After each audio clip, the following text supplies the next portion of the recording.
Assalamualaikum warahmatullahi wabarakatuh. Nama saya Mirna Hayati Nupus dari Prodi Piaud. Di sini saya akan mencoba menjelaskan tentang penggunaan tanda baca serta jenis-jenis penggunaan tanda baca dalam bahasa Indonesia. Nah, tanda baca itu merupakan suatu simbol dalam ejaan agar kita itu bisa menggunakan tanda baca dengan baik dan benar sesuai dengan kaidah bahasa Indonesia. Nah, tanda baca itu berfungsi untuk mengefektifkan komunikasi. Nah, adapun jenis-jenis tanda baca itu yang pertama adalah tanda titik. Nah, tanda titik seperti ini, tanda titik. Tanda titik ini biasanya digunakan pada akhir suatu kalimat. Contohnya misalnya, ibu baru saja berangkat ke pasar untuk membeli menu buka puasa titik. Nah, jadi di akhirnya kita kasih titik. Yang kedua adalah tanda tanya. Nah, tanda tanya ini fungsinya adalah digunakan sebagai kalimat tanya atau interrogatif. Nih, tanda tanya. Interrogatif. Contohnya misalnya, apakah harga minyak sayur sekarang udah turun? Nah, akhirnya kita kasih tanda tanya seperti ini. Yang ketiga adalah tanda seru. Tanda seru seperti ini.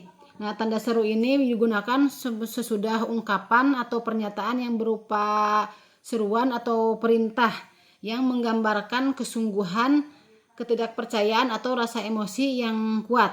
Contohnya semangat. Nah, semangat akhirnya kita kasih tanda seru atau no smoking. Kita kasih tanda seru.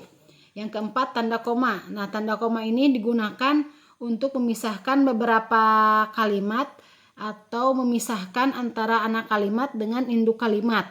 Contohnya misalnya, karena harga minyak goreng mahal, Pak Presiden memberikan bantuan minyak goreng kepada seluruh masyarakat.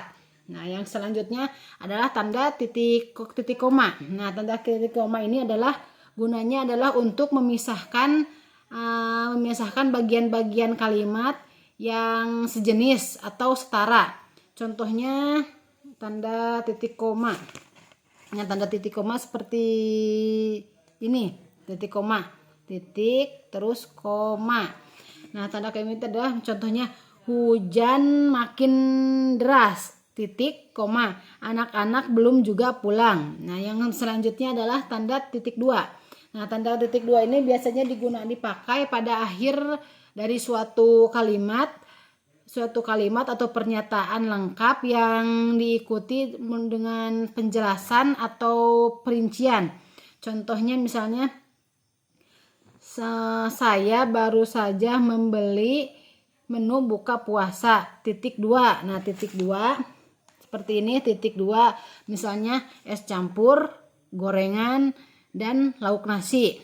Nah, yang selanjutnya adalah tanda hubung. Tanda hubung itu seperti ini. Nah, tanda hubung seperti ini. Tanda hubung itu biasanya digunakan untuk merangkai kata yang terpenggal oleh pergantian baris ataupun kata yang diulang-ulang. Contohnya misalnya kupu-kupu nih, kupu-kupu. Jadi kupu strip kupu. Jadi kupu-kupu. Atau juga biasa digunakan untuk merangkai untuk merangkai kalimat bahasa Indonesia dengan bahasa asing. Contohnya misalnya strip download, jadi mendownload. Cukup sekian dari saya. Wassalamualaikum warahmatullahi wabarakatuh.